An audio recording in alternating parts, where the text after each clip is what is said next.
जय तेलुगु राष्ट्रम, जय भारत। अभी बिफोर 2 मंथ्स 23 अप्रैल को मैं यूजुअल मेरा रूटीन चेकअप के लिए गया था। उसमें मुझे माइल्ड पॉजिटिव TMT बताया गया। और माइल्ड पॉजिटिव बताने से उन्होंने बोला कि आपको एंजियोग्राफी किसी कार्डियोलॉजिस्ट से मिलकर करवाना पड़ेगी। देन मैं महावीर हॉस्पिटल में एंजियोग्राफी करवाया। वो बोले कि आपको बहुत जल्दी से ये करवाना पड़ेगा, बाईपास सर्जरी। एकदम मैं शॉकअप रहा कि ऐसा होता, मतलब होना नहीं चाहिए, एकदम ऐसा कैसे। इस दौरान मुझे 3 मई को एकदम सीढ़ियाँ चढ़ते चक्कर आके गिरा, स्वीट्स पसीना पसीना हुआ और अनकॉन्शियस सा हो गया था। तो उसके बाद ऐसा लगा कि मुझे दूसरे डॉक्टर्स का ओपिनियन इस बारे में लेना चाहिए। तो मैं सेकंड ओपिनियन के लिए एक यहाँ का रेनाउंड हॉस्पिटल है, और रेनाउंड हॉस्पिटल के डॉक्टर के पास गया। उनने मुझे सेकंड ओपिनियन देने में 10-12 दिन लगा दिए, और उसके बाद भी उन्होंने मुझे satisfactorily I was not satisfied from their sayings। मैं नाम नहीं लेना चाहता, लेकिन एक्चुअली मुझे केयर हॉस्पिटल में गया था मैं। तो वहाँ डॉक्टर सोमराजू जो अच्छे राष्ट्रपति पुरस्कार प्राप्त है, तो उनने मुझे बोला कि 10-12 दिन आपको ट्रीटमेंट लेना पड़ेगा। और ट्रीटमेंट देने के बाद भी मैंने कहा सर मैं सेकंड ओपिनियन लेने आया हूँ, तो मुझे आप सेकंड ओपिनियन दीजिए। तो बोले कि अच्छा, इसके लिए अब आपको एक टेस्ट और करीब एक टेस्ट और अल्ट्रासाउंड वीनस टेस्ट, कोई ऐसा टेस्ट है, 60,000 उसका कॉस्ट है। उससे ये डिसाइड होगा कि आपको एंजियोप्लास्टी के लिए जाना है या बाईपास सर्जरी के लिए जाना है। तो आई वॉज अपसेट। और फिर मेरा सन इन लॉ, मेरी डॉटर जो US में है, आराधना, इसमें ये है मेरे सन इन लॉ और ये।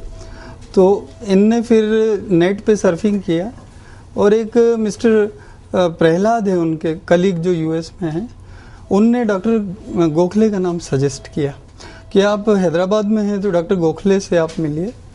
और वो जो है मिनिमल इन्वेसिव सर्जरी करते हैं, और मिनिमल इन्वेसिव सर्जरी अगर डॉक्टर गोखले करने में सक्सेसफुल हो गए तो आपको लीस्ट प्रॉब्लम्स रहेगी और आप बहुत जल्दी रिकवर हो जाएंगे।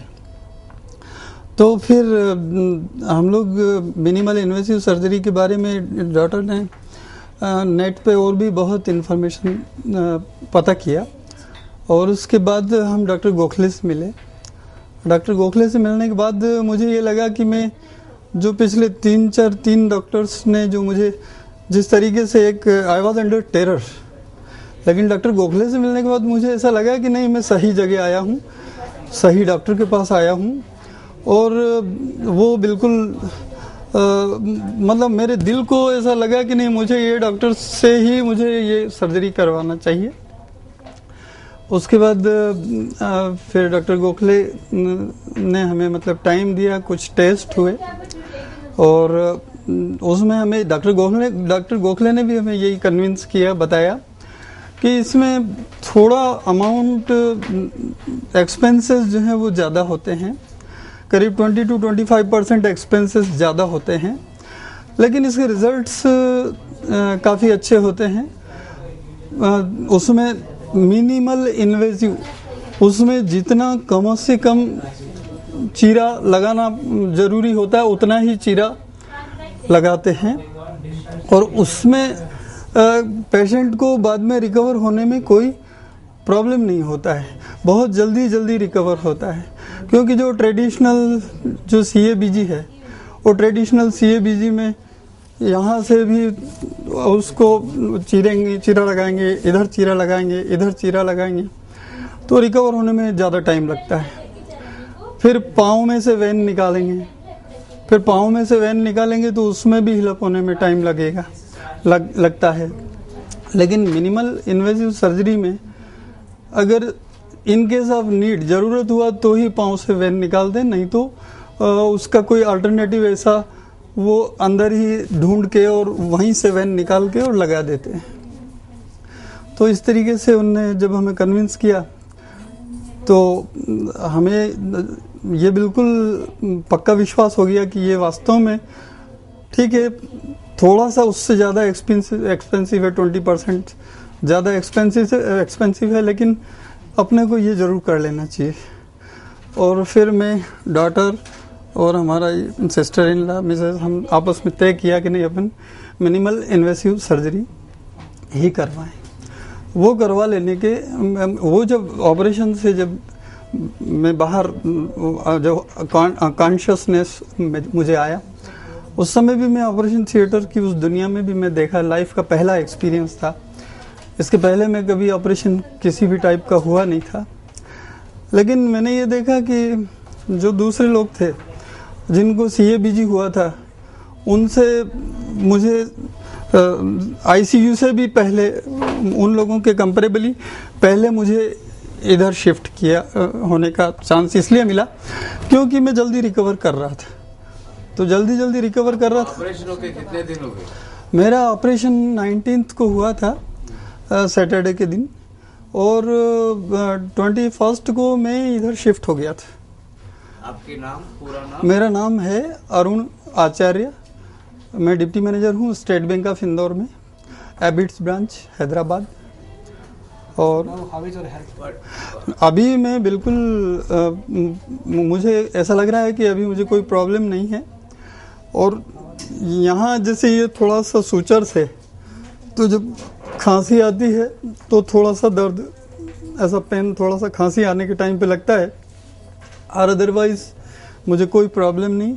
मैं आराम से अकेला बगैर किसी की मदद के नीचे उतर सकता हूँ, उतर के बाथरूम जा सकता हूँ, अपना शेविंग खुद कर सकता हूँ, खुद ही कर रहा हूँ, खुद ही नहा रहा हूँ। मुझे किसी का हेल्प की ज़रूरत नहीं लग रही है, मुझे कोई पकड़ के भी नहीं ले जाता है, मैं वॉकिंग भी खुद कर रहा हूँ। तो ये मुझे मिनिमल इन्वेसिव सर्जरी का एक सबसे बड़ा प्लस पॉइंट लगा। हालांकि डॉक्टर बता रही थी कि इसमें, और डॉक्टर्स भी बता रहे थे कि इसमें 6 आवर्स लगते हैं, 5 to 6 hours. Minimal invasive surgery actually ये अपने देश में अभी नया एक ये जो टेक्निक आया है, people are not aware of this. अभी लोगों को इसके बारे में मालूम नहीं है, इसलिए लोग सोचते हैं, डॉक्टर ने बोला कि 55,000 ज़्यादा लगेंगे, तो सोचते हैं कि अरे ये अननेसेसरी 55,000 क्यों ज़्यादा ले रहे हैं। तो वो ट्रस्ट नहीं होने की वजह से वो लोग इसको छोड़ देते हैं, और उसकी वजह से वो उनको फिर ये जो ज़्यादा परेशानी वाला, जो painful CABG post recovery process is much more painful in comparison to minimal invasive surgery. That is I felt, ये फैक्ट है कि ये पोस्ट रिकवरी प्रोसेस इतना फास्ट है और इतना कम पेन वाला है comparably in comparison to traditional CABG surgery. क्योंकि CABG सर्जरी में तो बहुत ज़्यादा मतलब रिकवरी का प्रोसेस पेनफुल है। उम्र क्या है? मेरा एज है 57, मतलब 57 कंप्लीट हो गया। Okay sir, thank you.